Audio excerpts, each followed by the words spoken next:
23장 거세지는 불길. 샘물이 흘러내리던 마을. 도로 보수공이 그의 가난하고 무지한 영혼과 가난하고 쇠약한 육신을 흥겁조각처럼 하나로 끼워줄 빈약한 빵을 얻고자 날마다 큰 길에 돌멩이를 캐러 가던 마을. 그곳에 변화가 생겼다. 바위산 위의 감옥은 옛날처럼 위압적이지 않았다. 감옥을 지키기 위해 병사들이 있었지만 많지는 않았다. 병사들을 지키기 위해 장교들도 있었지만 그들 중 누구도 부하들이 무슨 짓을 할지 확신하지 못했다. 확신한 것은 시킨 대로 하지는 않으리라는 점이었다. 황폐진 시골이 드넓게 펼쳐져 있었다. 이곳에서 나는 것이라곤 황량한 밖에 없었다. 초록 이파리 하나하나, 풀잎과 나달 하나하나, 모든 것이 가난해지던 사람들처럼 시들고 초라했다. 모든 것이 휘어지고 풀죽고 억눌리고 부서진 모습이었다. 거주지, 담장, 가축, 남자들, 여자들, 아이들, 그리고 그들을 지탱하는 토양까지 모든 것이 메말라 있었다. 귀족 나으리들은 종종 개인으로는 더없이 훌륭한 신사로서 국가적인 축복이었고 만물의 정중한 품격을 부여했으며 호화롭고 빛나는 삶의 고상한 본보기이자 이와 상응한 여러 면에서 크나큰 존재였다. 그럼에도 귀족 나리들은 하나의 계층으로서는 어찌된 셈인지 사태를 이 지경으로 만들어 놓았다. 특별히 귀족 나리들을 위해 창조되었을 우주 만물이 이렇게 순식간에 메말라버려 더 비틀어 짜낼 것도 없다니 이상한 일이 아닌가. 필시 창조 과정에 무언가 근시적인 대가 있었으리라. 하지만 실제 상황이 그러했다. 그리하여 부싯돌에서 마지막 피 한 방울까지 짜냈을 때, 그리고 고문대의 마지막 나사까지 번질나게 돌려 지렛대가 망가지고 이제 더는 아무것도 맞물리지 않은 채 흩돌기만 했을 때, 귀족 나리들은 이렇게 저속하고 이해할 수 없는 상황을 피해 달아나기 시작했다. 하지만 이것이 이 마을이나 이곳과 비슷한 수많은 마을에 나타난 변화는 아니었다. 지난 수십 년 동안 귀족 나리들은 이곳을 비틀고 쥐어짰으며 이곳에 친히 납치는 경우라고는 사냥을 즐길 때뿐이었으니 어떤 때는 사람을 사냥하고 어떤 때는 짐승을 사냥하고 사냥감을 보존하고자 야생의 메마른 황무지를 널찍이 마련하는 솔선수범을 보인 바였다. 아니, 그 변화는 조각한 듯한 아름답게 꾸민 빛나는 상류층의 얼굴이 사라진 것보다는 하류층의 낯선 얼굴이 나타난 것과 관련이 있었다.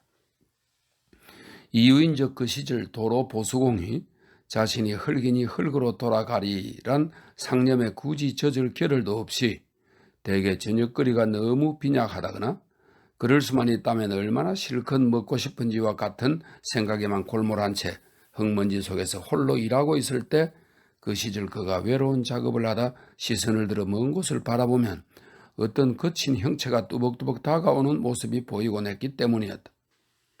예전에는 이 근방에서 그런 경우가 드물었지만 이제는 흔한 일이 되었다. 낯선 이가 가까이 다가올 때 도로 보수공의 눈에 어김없이 들어오는 모습은 그의 야만인에 가깝도록 털이 덥수룩한 키 큰 남자의 모습이었다. 도로 보수공의 눈에조차 투박하게 보이는 남학신 차림에 흠상궂고 거칠고 거무스름하고 수많은 큰 길에서 진흙과 먼지를 뒤집어 쓰고 수많은 저질의 늪뒤에서 눅눅하게 젖고 수많은 숲속 새길에서 가시와 나무잎과 이끼가 들러붙은 모습이었다. 어느 구전 7월 한낮 그가 비탈날에 싸우던 돌무더기에 앉아 빗발치는 우박을 그럭저럭 피하고 있을 때 이런 남자 하나가 유령처럼 그를 향해 다가왔다. 남자는 그를 쳐다보았고 골짜기의 마을과 방앗간과 바위산의 감옥을 쳐다보았다. 그는 우매한 마음을 총동원하여 이런 대상들을 확인한 뒤 간신히 알아들을 만한 사투리로 말했다. 어떻게 지내십니까, 자크? 다 괜찮습니다, 자크.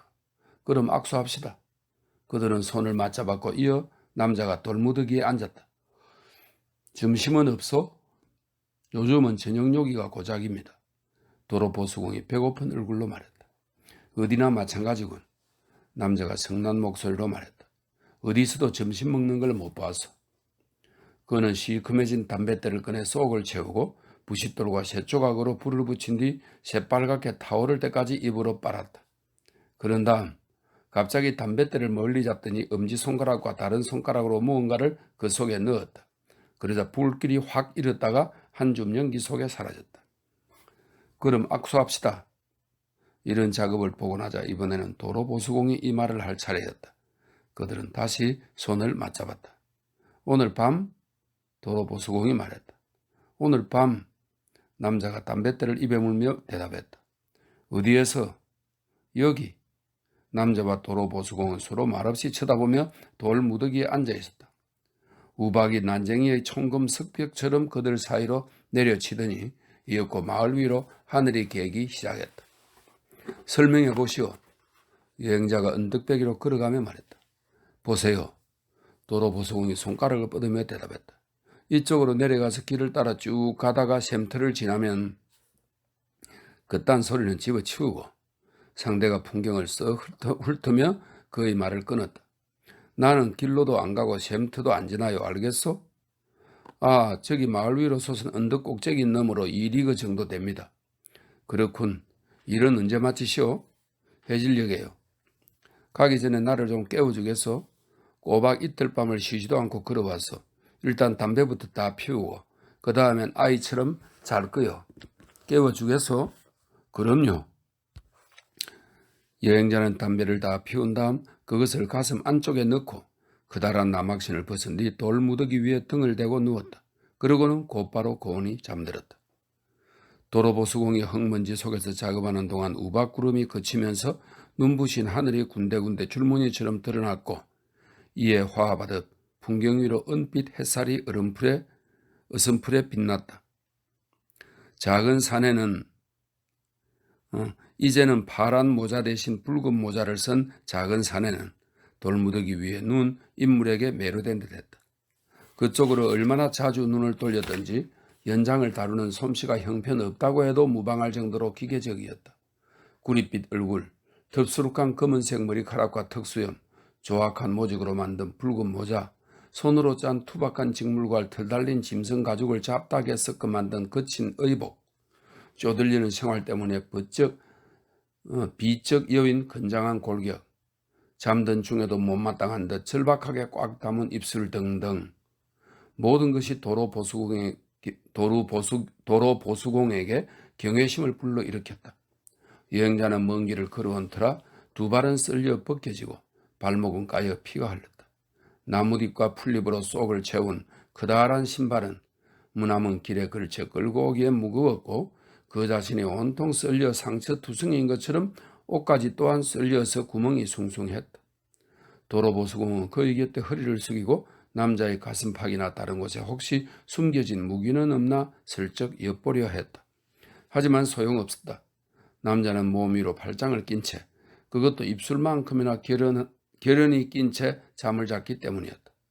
도로보수공이 보기엔 온갖 방책과 경비초소, 관문, 해자, 도개교 등으로 무장한 도시들도 이 인물에 비하면 공기에 지나지 않을 것 같았다. 상대에게서 시선을 거두고 지평선과 주위를 둘러보았을 때 그는 다른 비슷한 인물들이 어떤 장애물에도 멈추지 않고 프랑스 전역에서 중심지들을 향해 나아가는 모습을 상상 속에서 보았다. 우박이 쏟아지던 사이사이 화창하게 개든 얼굴에 햇살이 비치든 그늘이지든 둔탁한 얼음덩이가 후두두 몸을 두드리든 그것들이 햇빛 속에 다이아몬드처럼 빛나든 남자는 해가 서쪽으로 낮게 지고 하늘이 붉게 타오를 때까지 계속 잠만 잤다. 이윽고 도로보수공이 연장을 챙기고 마을로 내려갈 채비를 모두 마친 뒤 남자를 깨웠다. 알았어. 잠들었던 네가 팔꿈치를 대고 일어나며 말했다. 언덕 꼭대기 너머로 2리그라고 했소? 대략 알았어. 바람이 부는 방향대로 흙먼지가 뿌옇게 앞장서는 가운데 도로보수공은 집으로 향했고 이내 샘터에 이르렀다. 그는 그곳에 물 마시러 끌려온 앙상한 암소들 사이로 비집고 들어가 온 마을 사람들에게 귓속말을 했는데 마치 암소들에게까지 귓속말을 하는 것처럼 보였다.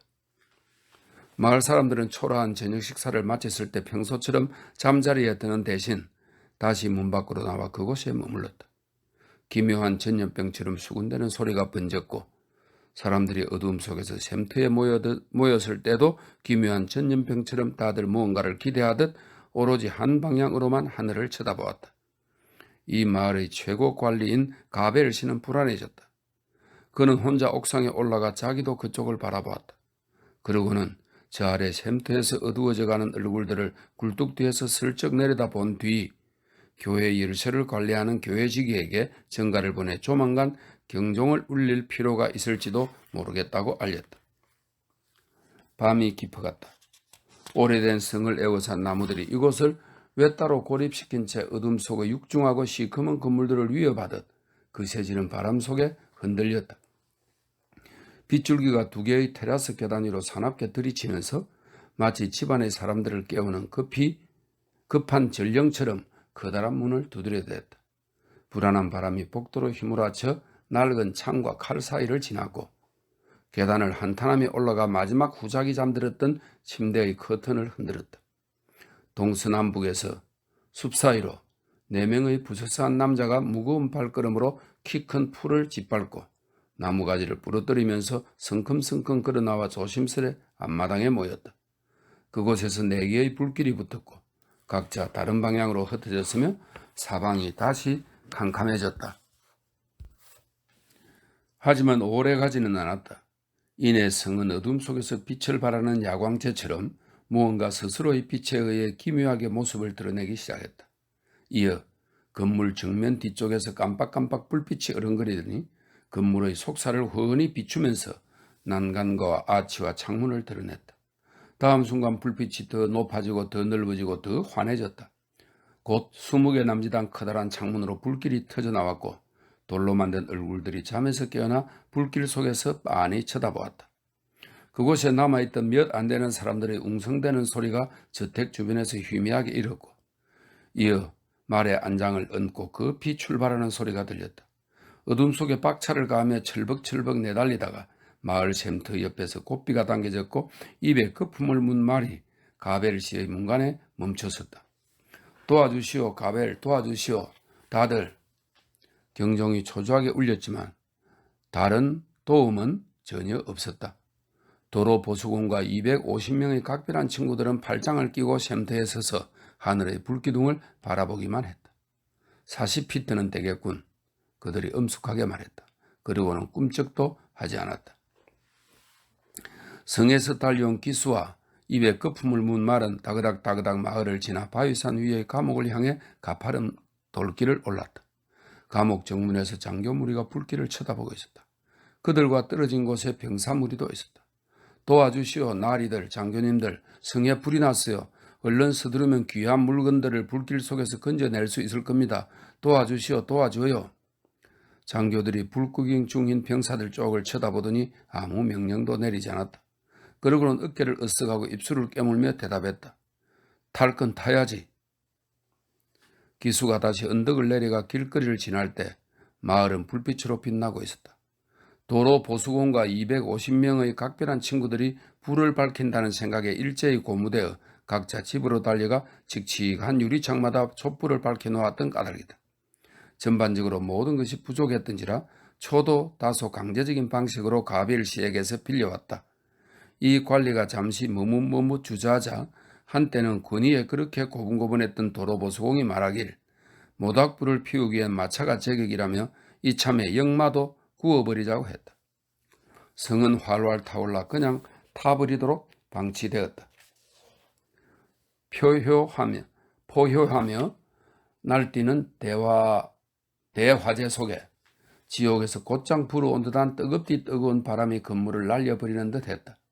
불길이 넘실넘실 오르내리면서 돌조각 얼굴들은 고통 속에 놓인 것처럼 보였다. 크다란 돌덩어리와 나무가 우르르 떨어지자 코에 2개의 움푹한 자국이 있는 돌 얼굴이 시야에서 사라지더니 이내 연기 속에서 아등바등 다시 모습을 드러냈다. 마치 화형에 처해져 불길과 싸우고 있는 잔인한 후작의 얼굴인 것처럼. 성은 모두 타버렸다. 가장 가까이에 있던 나물들은 불길의 소나기에 붙잡혀 거슬리고 쪼그라들었다. 4명의 험상궂은 얼굴들이 불을 지른 멀리 있던 나무들은 활활 타는 건물을 새로운 연기의 숲으로 에워쌌다. 녹아내린 납과 새가 분수의 대리석 수반에서 부글부글 끓었다. 물은 바싹 말라버렸다. 촛불 끄는 도구처럼 생긴 탑 꼭대기들은 열기 앞에 얼음처럼 살아 4개의 울퉁불퉁한 불의 샘 속으로 흘러내렸다. 단단했던 벽에는 결정체라도 생기듯 온통 금이 가고 틈이 생겼다.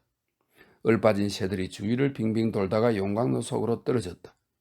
4명의 흠상궂은 인물은 밤으로 뒤덮인 길을 따라서 자신들이 불붙인 봉합불을 길길이 삼아 다음 목적지를 향해 동서남북으로 터벅터벅 사라졌다. 환히 불밝힌 마을은 경종을 탈취하고 정당한 종지기를 몰아낸 뒤 기쁨의 종을 울렸다. 그뿐이 아니었다.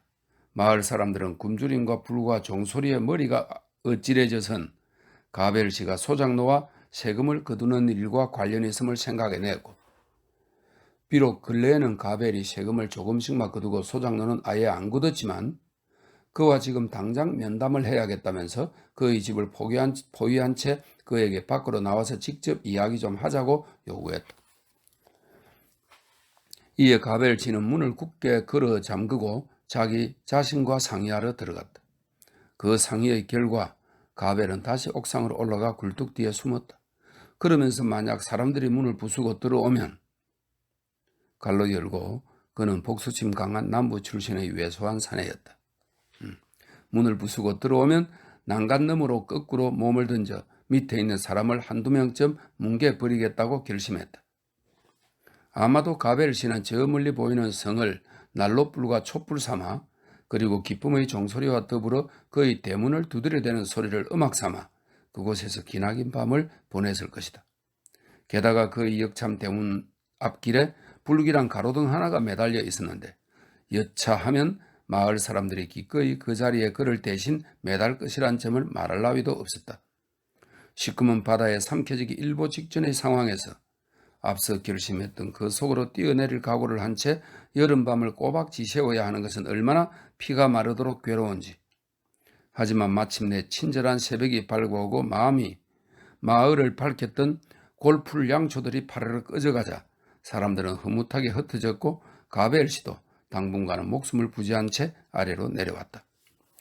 그날 밤과 여러 밤 동안 100여 마일 이내에선 그리고 또 다른 불길의 불빛 속에선 가벨 씨보다 운이 덜한 관리들도 있었으니 해가 떴을 때 그들은 한때 평화로웠던 길거리에서 자신들이 태어나고 자란 그곳에서 목이 매달린 채 발견되었다. 또한 도로 보수공이나 그의 동료들보다 운이 덜한 마을 사람들과 읍내 주민들도 있어 이 경우에는 그 자신들이 관리들과 병사들에게 패하여 목이 매달리기도 했다. 하지만 상황이 어떠하든 흠상궂은 인물들은 동서남북으로 한결같이 나아가고 있었다. 그리고 누가 목이 매달리건 불길은 타올랐다. 교수대가 얼마나 높이 올라가야 그것이 물을 향해 마음을 돌리고 저 불들을 끌 것인지 어떤 관리도 어떤 수학의 범위로도 도저히 계산해낼 수 없었다. 이렇게 해서 23장이 끝났습니다. 24장 자석바위에 이끌리어 라는 글인데 이게 2부의 마지막 글입니다.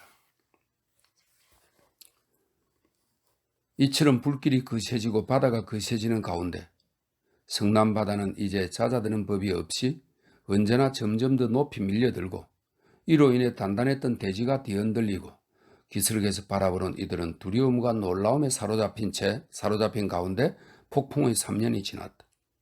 어린 루시가 3번 더 맞이한 생일은 금빛 실에 의해 평화로운 가정의 삶이라는 천으로 쌓였다. 수많은 밤과 수많은 낮 동안 이 집에 사는 이들은 길모퉁이의 메아리에 귀를 기울였고 우르르 몰려드는 발소리를 들을 때면 심장이 내려앉곤 했다. 그들의 마음속에서 그 발소리들은 조국이 위험에 처했다고 선언하며 붉은 깃발 아래 격동하는 어떤 민중, 너무나 오랫동안 끔찍한 마법에 시달려 사나운 짐승으로 변해버린 어떤 민중의 발소리로 여겼기 때문이었다. 하나의 계급으로서 귀족 나리들은 자신들이 인정받지 못하는 현상, 곧 자신들이 프랑스에서 너무나 달갑지 않은 존재라 그곳에서 쫓겨나 어쩌면 아예 이승에서 쫓겨날 상당한 위험에 처한 이런 현상을 자신들과 상관없는 일로 여겼다. 마치 우화에 나오는 시골뜨기가 온갖 정성을 들여 악마를 불러낸 뒤 그 모습에 너무 겁이 나서 아무 질문도 못한 채 곧장 달아나 버렸다는 이야기처럼 귀족 나으리들은 수년 동안 대담하게 주기도문을 거꾸로 읽고, 이 말은 주기도문을 거꾸로 읽으면 악마를 불러낼 수 있다는 미신을 말한답니다.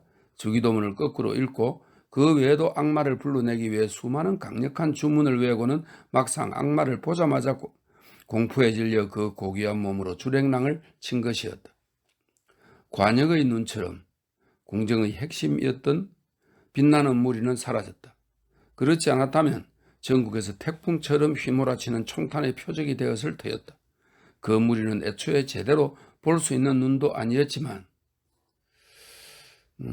이 루시퍼가 나오는데 하늘에서 떨어진 교만한 대천사입니다. 루시퍼의 교만과 파르다나 팔로스, 이것은 요사한 생물로 유명한 아시리아의 최후의 왕이랍니다. 사르다나 팔로스의 사치와 두더지의 맹목성이 티끌처럼 오랫동안 그 안에 박혀 있었으니까 이제는 전부 떨어져 나가 사라지고 없었다. 가장 핵심에 자리한 특권층에서부터 가장 바깥쪽에 위치한 음모, 부패, 위선의 썩은 고리에 이르기까지 궁정은 모두 사라지고 없었다. 왕족도 사라졌다. 마지막 파도가 휩쓸었을 때 그들은 궁전에서 포위된 채 직무정지된 상태였다. 이 말은 1792년 8월 10일 프랑스 시민들이 궁전을 포위하고 이후 국왕 일가가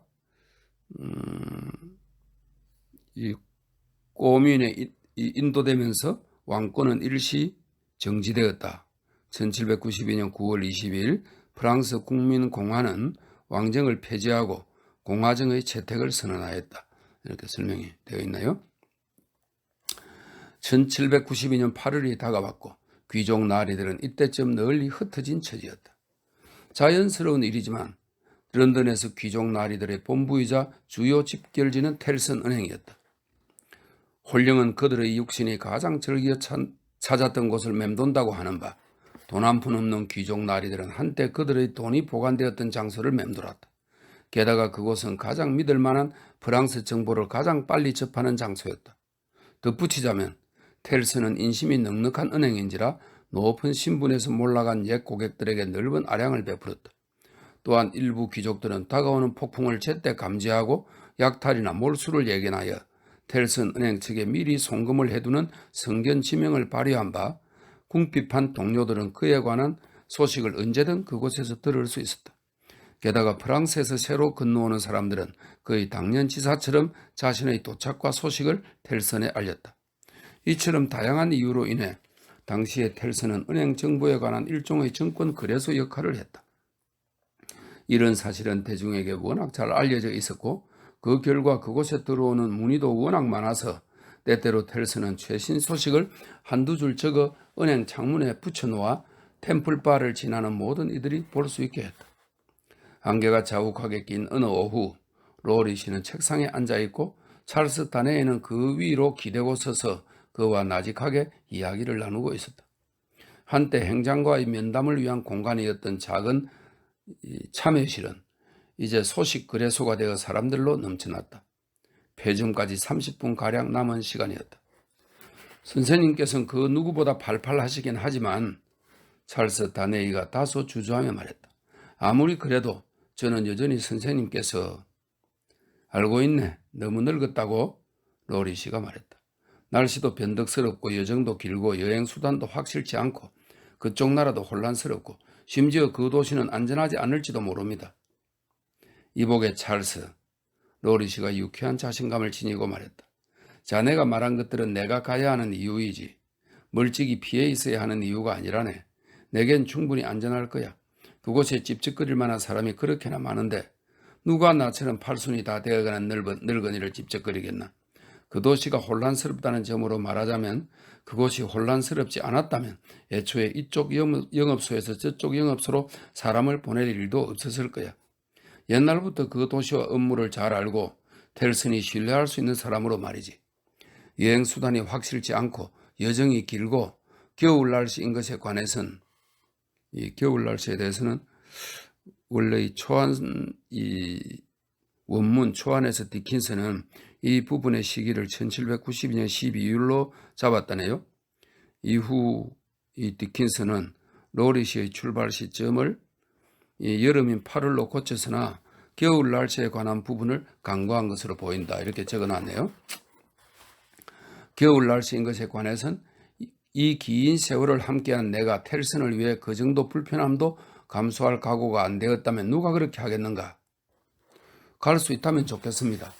찰스 다네이가 다소 초조하게 마치 혼잣말처럼 무심코 말했다. 정말인가? 이러면서 자네가 반대하고 조언을 해. 로리시가 외쳤다. 자네가 갈 수 있다면 좋겠다고? 프랑스 태생인 자네가 참으로 현명한 상담가로군. 친애하는 선생님, 제가 프랑스 태생이기 때문에 그런 생각이 자주 마음에 스치는 겁니다. 누군가 그 비참한 사람들을 가엾게 여겨 그들에게 무언가를 내어주고 왔다면 이 대목에서 그는 앞서와 마찬가지로 생각에 잠긴 듯 말했다. 어쩌면 그의 말에는 귀 기울이지 않을까? 어쩌면 설득하여 자제시킬 힘이 그에게는 있지 않을까? 이런 생각을 하지 않을 수 없으니까요. 어제 밤만 해도 선생님께서 떠나시고 난 뒤 제가 루시와 이야기를 나눌 때 자네가 루시와 이야기를 나눌 때 로리시가 되풀이했다. 그래, 자네가 아무 부끄러움 없이 루시 이름을 입에 담는 게 놀랍군. 이런 시국에 프랑스에 가면 좋겠다고 하면서 말이지. 하지만 저는 안 가지 않습니까? 찰스 다네이가 미소를 지으며 말했다. 지금 가겠다고 말하는 사람은 선생님이시죠. 나는 가야지. 그게 엄연한 사실이네. 실제로 말일세, 찰스. 로리시가 멀찍이 있는 행장을 흘낏 본 뒤 목소리를 낮췄다. 우리 업무가 얼마나 힘들게 이루어지고 있는지, 저쪽에 있는 우리 장부와 서류가 어떤 위험에 처해 있는지 자네는 상상도 못할 걸세. 우리 문수 중에 일부가 압수되거나 파괴된다면 고객들 상당수가 어떤 난감한 상황에 처할지 아무도 모를 일이야. 게다가 자네도 알다시피 그런 일이 언제 닥칠지 몰라. 파리가 오늘 불타지 않는다고 내일 또는 내일 약탈당하지 않는다고 누가 장담하겠나. 자, 이들 문수 가운데 필요한 걸 최대한 지체 없이 가려내어 그들을 파묻거나 다른 식으로 안전하게 처리해야 하는데 귀중한 시간을 허비하지 않고 그런 일을 할 만한 사람은 나 말고는 마땅히 없어. 지난 60년간 내가 누구덕에 먹고 살았는데 그런 텔슨이 이런 사실을 알고 이렇게까지 말하는데 내가 그깟 뼈마디가 좀 시원찮다고 해서 몸을 사려서야 되겠는가? 허허, 이곳에 있는 영감탱이 대스명에 비하면 나는 아직 청년이라고 선생. 그 젊은 기상과 용기가 정말 존경스럽습니다, 로리씨. 당치 않네, 선생. 게다가 이복의 찰스? 로리씨가 다시 행장을 헐깃 곁눈질하며 말했다. 요즘 같은 시기에 파리에서 무언가를 빼온다는 건 그게 어떤 물건이든 간에 거의 불가능에 가깝다는 걸 알아두게. 오늘만 해도 서류와 기중품이 우리가 있는 이곳으로 넘어왔는데 극비로 이야기하는 거네. 자네한테조차 이런 이야기를 귀뜸하는 건 지금 윤리에 어긋나니까. 그걸 운반한 이들은 자네가 상상할 수 있는 한 가장 희한한 사람들이라네. 다들 하나같이 관문을 통과할 때 목숨이 위태위태했지. 보통 때였다면 업무가 척척 돌아가는 영국에서와 마찬가지로 우리 행랑이 수월하게 오갔겠지만 지금은 모든 게 정지 상태야. 정말 오늘 밤에 떠나신다고요? 정말 오늘 밤에 떠나네. 상황이 너무 긴박해서 지체할 겨를이 없어. 아무도 동행하지 않고요? 온갖 사람들을 추천받긴 했지만 누구와도 볼 일 없네. 나는 제리를 데려갈 생각이야. 오랫동안 일요일 밤마다 내 경호원 역할을 해왔기 때문에 제리랑은 익숙하지. 다들 제리를 보면 영국산 불도그라고만 생각할 거야. 누구든 주인을 건드리면 덤벼들 생각밖에 머릿속에 없다고 말이지.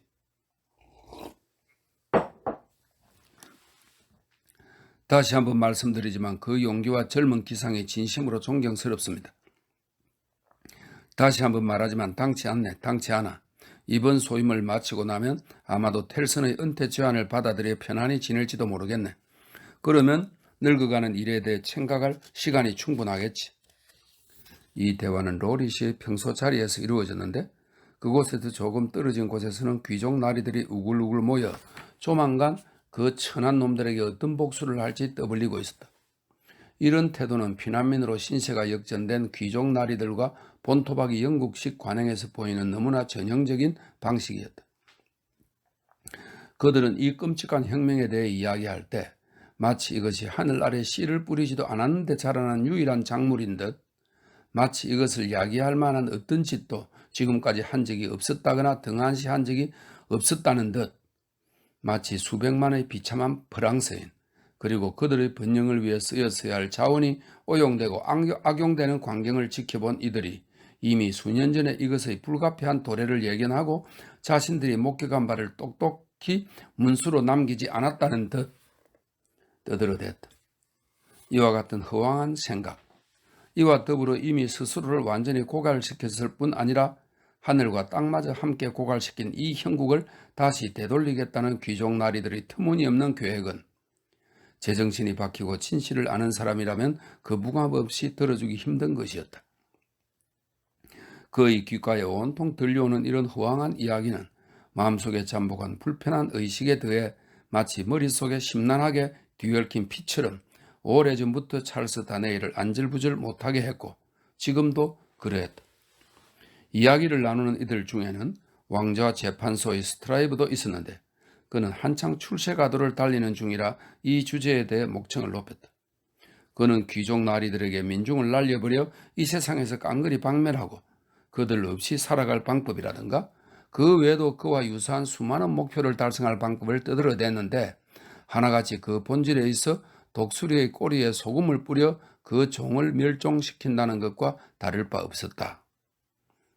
여기도 설명이 있네요.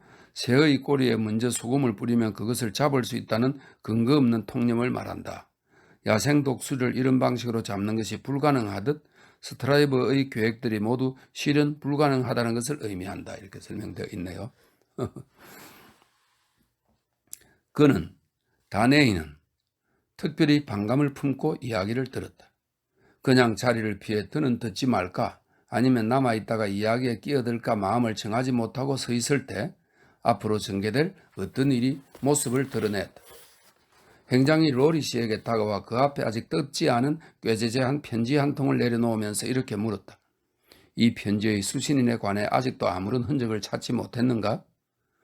행장이 편지를 다네이와 아주 가까운 곳에 놓았기 때문에 그는 수신인이 누구인지 보았다. 그것도 아주 빨리. 바로 그 자신의 이름이기 때문이었다. 영어로 옮긴 주소는 다음과 같았다. 매우 긴급. 프랑스의 전생 에브레몽드 후작 귀하. 영국 런던 텔슨 앤드 컴퍼니 관계자에게 처리 위탁. 결혼식 날 아침 마네트 박사는 찰스 다네이에게 절실하고 명확하게 한 가지 약조를 받아내는데 그것은 이 이름을 그가 즉 박사가 의무를 파기하지 않는 한 철저히 둘 사이의 비밀로 해야 한다는 것이었다. 그들 외에는 아무도 이것이 그의 이름인 줄 몰랐다. 아내조차도 아무 의심을 하지 않았다. 로리 씨도 알 턱이 없었다. 예, 로리 씨가 행장에게 대답했다. 지금 이곳에 계신 모든 분들한테 문의해 본 것 같은데 이 신사분의 행방에 대해 아는 사람이 없습니다.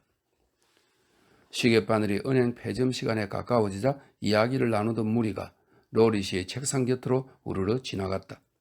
그는 문의하듯 편지를 내밀었다. 모의하고 분노하던 한 피난민의 모습으로 귀족 나리께서 편지를 쳐다보았다. 모의하고 분노하던 또 다른 피난민의 모습으로 귀족 나리께서 편지를 쳐다보았다. 이분 저분 다른 분 모든 이들이 이 행방이 묘연한 후작에 관해 프랑스 또는 영어로 무언가 폄하하는 발언을 했다. 살해당한 세련된 후작의 조카였지. 아마도 어쨌거나 타락한 후계자였지만 한 명이 말했다. 다행히 나는 그 작자랑은 일면식도 없소. 자기 지위를 내버린 급장이었어. 다른 이가 말했다. 이 귀족나리는 근초더미 속에서 두 다리를 쳐들고 반쯤 질식한 채로 파리를 빠져나온 터였다. 몇 년쯤 전에 새로운 사상에 물들어선 세 번째 사람이 지나가다가 단 안경 너머로 수신을 보고 말했다.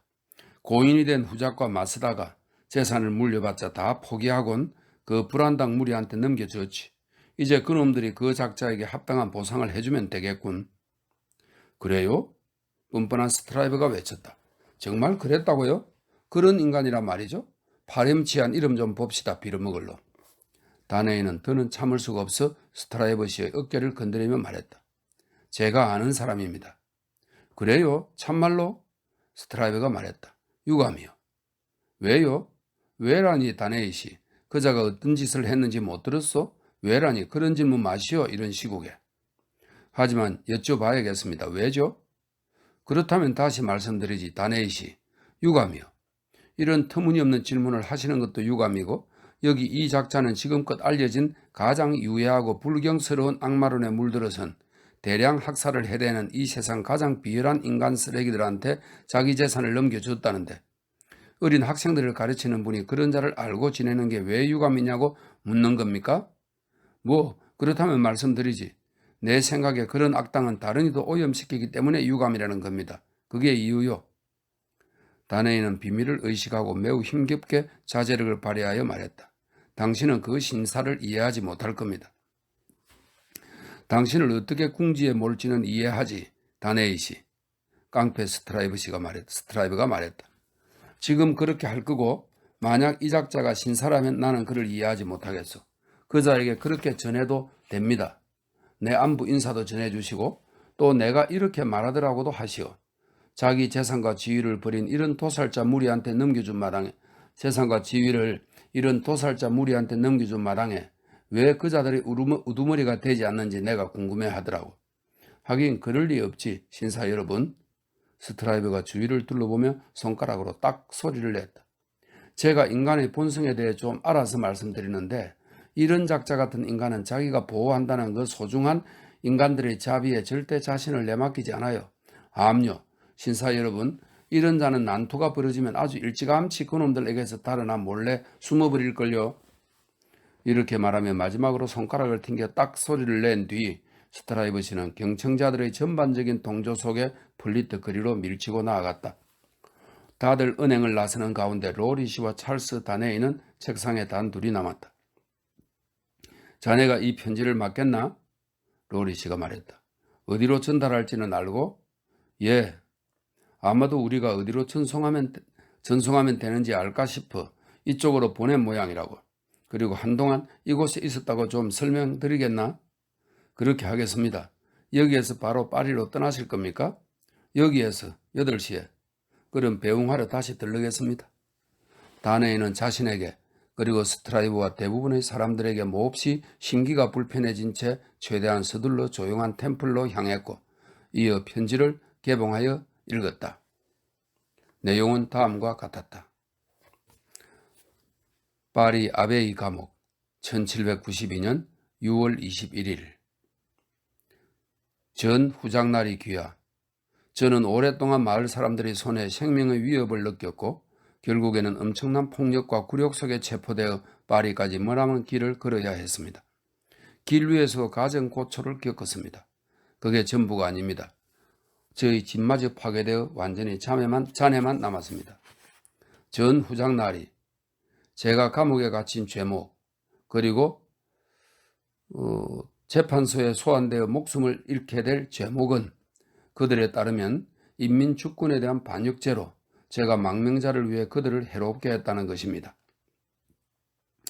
제가 나리의 분부에 따라 그들을 이롭게 했지 해롭게 한 것이 아니라고 주장해도 아무 소용이 없습니다.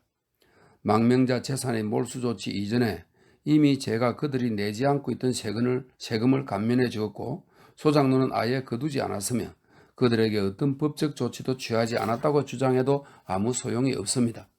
돌아오는 답변이라곤 제가 망명자를 위해 행동했다는 것 그리고 그 망명자는 어디에 있냐는 것뿐입니다. 아, 더없이 자비로우신 전 후작날이 그 망명자는 어디 있습니까? 저는 잠결에 울부짖습니다. 그분은 어디 있나요? 저는 하늘에 묻습니다. 그분이 저를 구해주러 오실까요? 아무 대답이 없습니다. 아, 전 후장날이 파리에 알려진 틸슨이라는 인가 하는 큰 은행을 통해 혹여 나리의 귀에 닿기를 바라며 제 외로운 절규를 바다 건너 보냅니다. 하늘과 정의와 너그러움과 고귀한 가문의 명예를 위해 전 후장날이 부디 저를 구원하시고 석방해 주시길 간청합니다. 제 잘못이라곤 나리께 신의를 지켰다는 것뿐입니다. 오 전 후장날이 부디 나리께서도 제게 신의를 지켜주시길 기도합니다. 매 시간 점점 더 죽음을 향해 다가가는 이 공포의 감옥에서 전 후장날이 제 비통하고 불행한 충심을 나리께 바칩니다. 고통받는 가벨 올림. 이 편지는 다네의 마음속에 잠복했던 불편한 의식을 세차게 흔들어 깨웠다. 오래되고 충직한 하인, 지은 죄라곤 그 자신과 그의 가문에 충실했다는 것밖에 없는 하인에게 닥친 위험이 너무나 원망스럽고 그를 똑바로 응시하고 있었기에 그는 어떻게 해야 할지 고심하면서 템플을 서성일 때 행인들에게 그의 얼굴을 가리다시피 했다. 오랜 가문의 악행과 악명이 절정에 달했던 그 행위를 알게 되었을 때의 경악감, 숙부를 향한 분노와 의심, 그리고 자신이 떠받쳐야 했던 허물어져가는 체제를 바라볼 때 양심에서 느꼈던 혐오감 때문에 그는 자신이 완벽하게 처신하지 못했음을 매우 잘 알고 있었다. 또한 루시를 향한 사랑 때문에 비록 마음속에 이미 품어왔던 생각이긴 했지만 사회적 지위를 포기하는 일을 서둘러 불완전하게 처리했음도 매우 잘 알고 있었다. 그 일을 체계적으로 계획해서 감독했어야 했음도, 또한 그렇게 할 생각이었지만 그렇게 하지 않았음도 잘 알고 있었다. 본인이 선택한 영국 가정에서 누린 행복, 언제나 열심히 일할 수밖에 없던 필요성, 너무나 순식간에 잇따라 흘러가 금주의 사건이 지난주의 미숙한 계획을 쓸모없게 만들고 다음 주의 사건이 다시 모든 것을 새롭게 만들어버리는 시국의 사태와 급격한 변화, 이러한 상황의 힘 앞에 자신이 굴복했음을, 불안감이 없지 않았지만 부단히 힘을 모아 저항하지 않았음을 그는 잘 알고 있었다.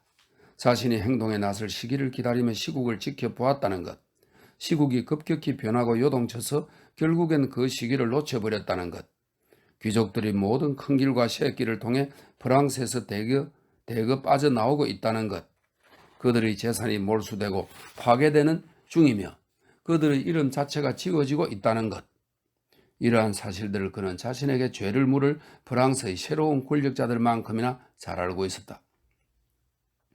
하지만 지금껏 어떤 사람도 억압한 적이 없고 어떤 사람도 감금한 적이 없었다. 그는 가혹하게 세금을 징수하는 사람과는 거리가 멀었기에 자의로 이것들을 포기한 채 아무런 특권도 없는 세상에 자신을 내던졌으며 그곳에서 자신만의 공간을 얻고 스스로 생계를 꾸렸다. 궁핍해져 저당 잡힌 재산의 관리는 가벨 씨에게 서면 지시로 맡기면서 사람들을 가엾게 여기라고, 그들에게 무엇이든 고액 채권자들이 겨울철에 허용해 줄 만한 연료라든가 같은 이들의 소나기 위해서 여름철에 건질 만한 농산물 등을 여력이 되는 대로 나눠주라고 이런 터였다. 틀림없이 그는 본인의 안전을 위해 이를 진술서와 증거물에 포함했을 것이기에 지금쯤이면 이런 사실이 드러날 수밖에 없었다. 이것은 찰스 다네이가 마음먹기 시작한 절박한 결심, 즉 파리로 가야겠다는 결심을 복돋웠다. 그래, 옛 이야기에 나오는 뱃사람처럼 바람과 물결이 그를 자석바위의 쉘권 속으로 몰아넣었고, 이건 무슨 말이냐면 아라비안 나이트의 세 번째 탁발성 이야기라고 하네요. 왕의 아들 아지브는 부하들과 항해를 떠났다가 바다 한가운데 떠있는 자석산에 끌려가 난파한다, 이렇게 설명되어 있네요. 그를 자석바위의 세력권 속에 몰아넣었고 그것이 그를 끌어당기고 있기에 그는 가야 했다.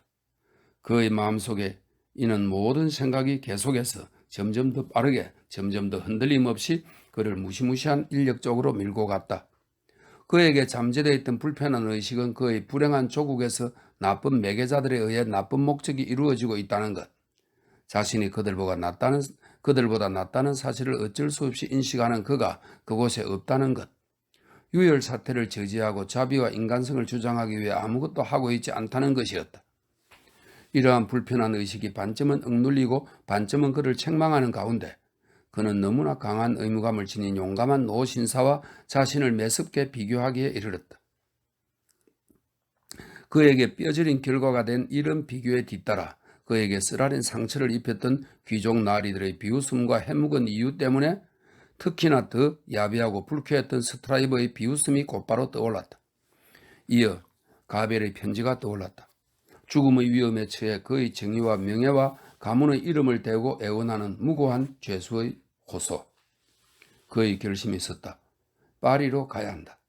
그래, 자석바위가 그를 끌어당기고 있었고 그는 그곳에 닿을 때까지 계속 나아가야 했다. 그는 어떤 바위도 알지 못했다. 어떤 위험도 거의 인지하지 못했다. 비록 이를 완벽하게 처리하지는 못했지만 자신이 그 일을 했을 때의 의도를 직접 가서 밝히면 그것이 프랑스에서 감사하게 받아들여질 것 같았다. 게다가 이로운 일을 한다는 영광스러운 비전, 수많은 선량한 이들에게 너무나 흔히 나타나는 이 낙천적 망상이 그의 눈앞에 떠올랐고 심지어 걷잡을 수 없게 휘몰아치는 이 격렬한 혁명을 올바르게 이끌 영향력이 자신에게 있다는 착각마저 들었다. 그는 결심 속에 이리저리 스승이면서 자신이 떠나기 전까지는 루시나 그녀의 아버지에게 이 사실을 알리지 말아야겠다고 생각했다. 그래야 루시가 이별의 고통을 겪지 않을 것이었다. 위험한 옛 화제에 생각이 미치는 것을 언제나 꺼렸던 그녀의 아버지도 이번 조치에 대해 이미 일어난 뒤에 알게 되어야지 긴장과 의심의 불확실한 상태에 놓이게 해서는 안 되었다. 자신의 처지가 이처럼 애매한 것이 얼마나 그녀의 아버지와 관련이 있는지, 그의 마음속에 프랑스와 관련된 옛 기억을 되살리는 것을 피하고자 얼마나 노심초사했기 때문인지 그는 굳이 생각지 않았다. 하지만 그런 상황 역시 그의 행로에 나름대로 영향을 미친 터였다. 그는 몹시 분주한 생각 속에 이리저리 스승이었고 이었고 텔슨에 돌아가 로리 씨를 배웅할 시간이 되었다. 그는 파리에 도착하는 즉시 이 오랜 벗을 찾아갈 생각이었지만 지금은 그에게 자신의 의도를 밝혀서는 안 되었다. 역마가 그는 마차 한 대가 은행 문간에서 대기 중이었고 제리는 장화를 신고 채비를 갖춘 모습이었다. 편지는 잘 전달했습니다. 찰스 다네이가 로리 씨에게 말했다. 선생님께 서면으로 답신을 부탁드리는 건 안 된다고 했습니다만 혹시 구두로는 괜찮겠습니까? 기꺼이 그렇게 하지, 로리 씨가 말했다. 위험한 내용만 아니라면. 전혀 아닙니다. 수신자가 아베의 감옥에 갇힌 죄수이긴 하지만요. 이름이? 로리 씨가 손에 수첩을 펼치고 물었다. 가벨입니다. 가벨. 감옥에 갇힌 불운한 가벨에게 보내는 전갈은 단순합니다. 그가 편지를 받았으며 갈 것이다. 언급된 시간은 내일 밤에 여정에 나설 거라고 합니다. 언급된 사람은 없습니다. 그는 로리 씨가 온몸을 외투와 망토로 겹겹이 싸매도록 도운 뒤 그와 함께 은행의 따뜻한 실내를 뒤로하고 안개 자욱한 블리트 거리로 나섰다. 루시와 꼬마 루시에게 안부 전하게, 로리 씨가 헤어질 때 말했다. 그리고 내가 돌아올 때까지 소중하게 돌보고. 마차가 멀어져 갈 때 찰스 다네이는 고개를 저으면서 불확실한 미소를 지었다. 그날 밤 8월 14일이었다. 그는 늦게까지 자리에 앉아 2통의 뜨거운 편지를 썼다. 한 통은 루시에게 보내는 것으로 본인이 파리로 갈 수밖에 없는 강한 의무에 대해 설명하고 그곳에서 개인적으로 위험에 처할 일이 없다고 확신하는 이유를 상세히 적었다. 다른 한 통은 박사에게 보내는 것으로 루시와 그들의 소중한 아이를 부탁하면서 앞서와 같은 이야기를 확신에 넘쳐 상술하고 있었다. 둘 다에게 그는 본인이 도착하는 즉시 안전하다는 증거로 편지를 보내겠다고 썼다. 그날은 힘든 하루였다. 삶을 함께한 일에 처음으로 마음속에 근심을 숨긴 채 그들과 보낸 하루였으니까. 그들은 전혀 짐작조차 못하는 선의의 기만을 계속하는 것은 힘든 일이었다.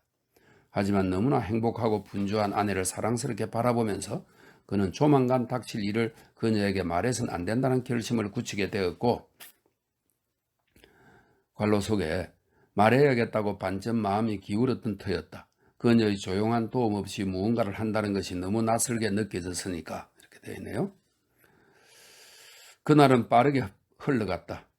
이른 저녁에 그는 아내 그리고 그녀와 이름이 같고 그녀만큼 소중한 아이를 꼭 껴안은 뒤 곧 돌아올 것처럼 하면서 그는 가공의 약속을 둘러대었고 작은 옷가방을 미리 감춰 놓았다. 이렇게 관로 속에 되어 있어요. 곧 돌아올 것처럼 하면서 무거운 거리의 무거운 안개 속으로 더더욱 무거운 마음을 안고 나섰다. 그 보이지 않는 힘이 이제 그를 빠르게 끌어당기고 있었고 모든 물길과 바람이 그곳을 향해 똑바로 거세게 몰려갔다. 그는 믿을 만한 수위에게 이 편지 2통을 맡기면서 자정이 되기 30분 전에 전달하라고 그보다 일러서는 안 된다고 말한 뒤 도보를 향해 말에 올랐고 이어 길을 떠났다. 하늘과 정의와 너그러움과 고귀한 가문의 명예를 위해 라든 가엾은 죄수의 절규를 떠올리며 무거워지는 가슴을 다잡고 그는 지상의 모든 소중한 것들을 등 뒤로 한 채 자석 바위를 향해 흘러갔다.